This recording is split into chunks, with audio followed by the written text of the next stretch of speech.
Hello! ఈరోజు మీకు శ్రీ సాయి దివ్య పూజ గురించి చెప్తున్నానండి. ఈ పూజ అయితే నేను 5 వీక్స్ అయితే చేశాను.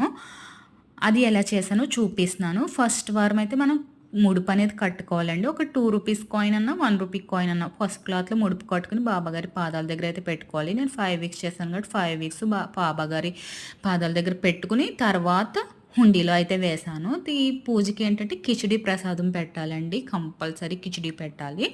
అలాగే బాబాగారికి దీపారాధన, ధూపదీప నైవేద్యాలు సమర్పించాక మనం బాబాగారి అష్టోత్తరం అయితే చదువుకోవాలండి 108 పువ్వులతోటి. తర్వాత ఈ బుక్‌లో స్టోరీస్ అయితే ఉంటాయి. ఆ స్టోరీస్ అయితే చదువుకోవాలి. మనకి ఎన్ని వారాలు అనుకుంటే అన్ని వారాలు అయ్యాక అంతమందికి బుక్స్ కిచిడీ ప్రసాదం అయితే పంచాలండి.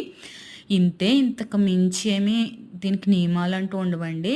అది పూజ ఏంటంటే మెయిన్ మనం ఖాళీ కడుపుతో అయితే చేయకూడదని ఉంటదండి. పాలైనా, టీ అయినా లేకపోతే టిఫిన్ అయినా చేసన్నా ఈ పూజ చెయ్యాలి.